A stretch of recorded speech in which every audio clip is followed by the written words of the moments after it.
Hadirin, ini kepada kakek nenek program masa keemasan, jangan ngarep-ngarep anak-anak tuh nggak ngebahagiakan, padahal saya sudah stop.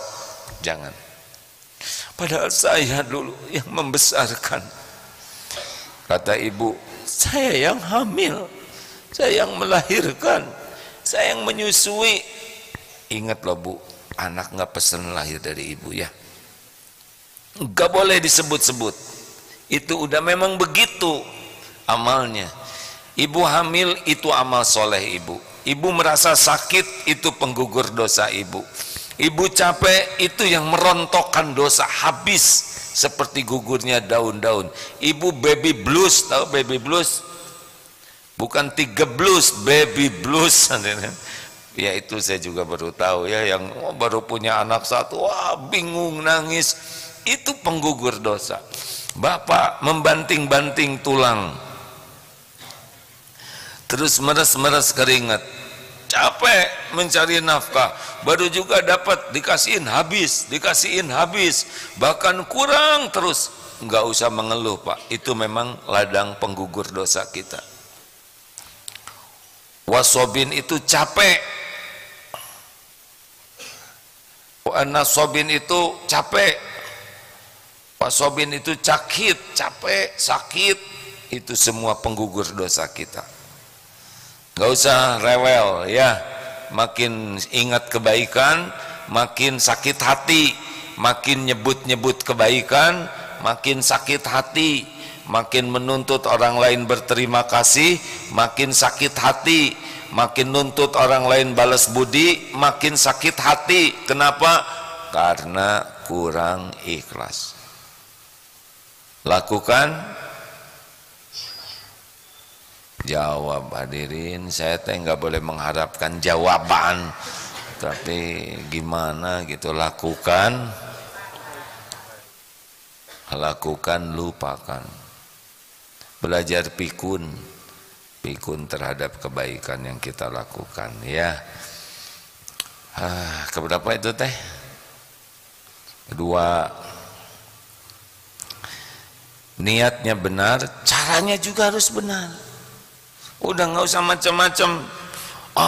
Gimana tentang rezeki? Tenang, rezeki, karir, tetek bengek duniawi itu ngikut kok.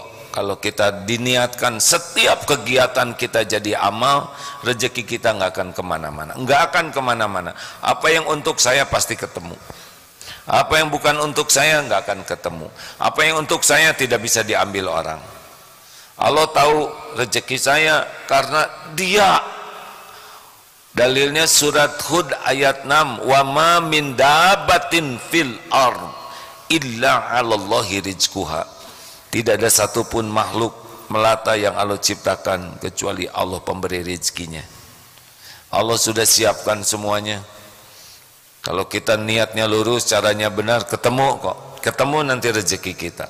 Karir juga ketemu, nggak usah ribet, sikut-sikutan, licik-licikan, nggak perlu, lurus-lurus saja hidup ini.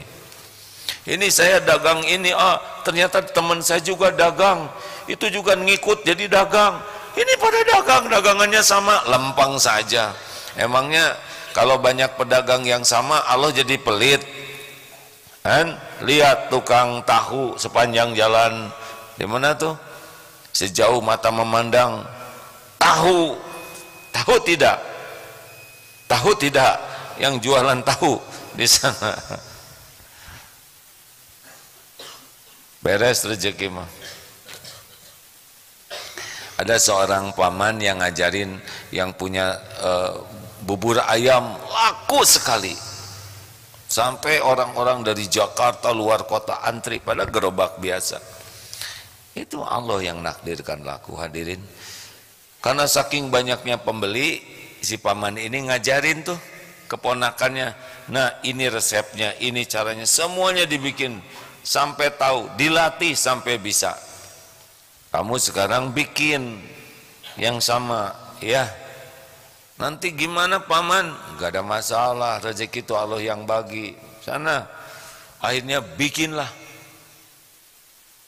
usaha yang sama di tempat berbeda, laku juga sampai orang-orang pada antri. Apa yang dilakukan?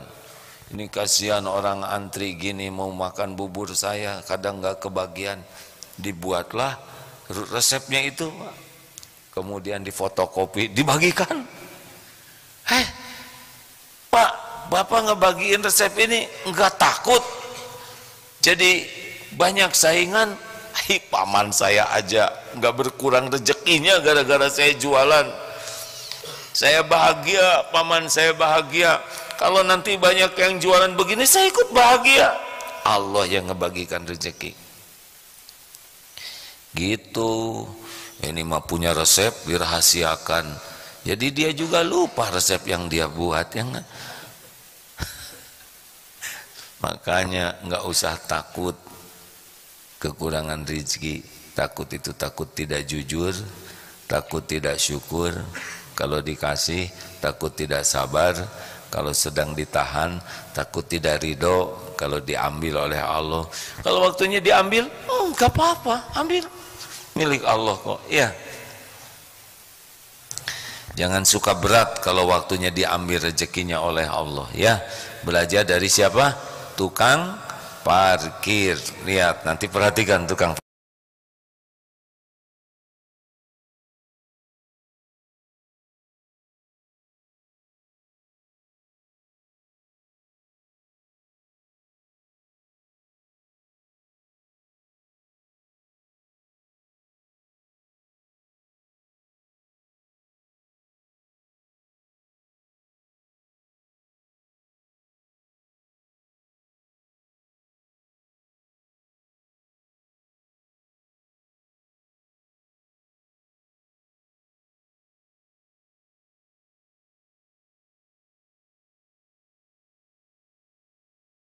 parkir itu ya, yang di kotak wasiat itu ya, yang di kotak ajaib itu. Lihat tukang parkir itu ganti-ganti mobil, tidak pernah sombong. Keluar mobil bagus, mobil keren, ganti mobil sederhana, nggak ngepek buat beliau. Bahkan diambil sampai habis, nggak sakit hati, nggak sedih. Kenapa? Karena cuma titipan. Gitu. Yang penting jadi amal, adanya disyukuri jadi amal, diambil oleh Allah ridho jadi amal, ditahan rezekinya sabar jadi amal, lihat orang lain dikasih kita ikut bahagia jadi amal. Jadi hidup ini buat beramal soleh.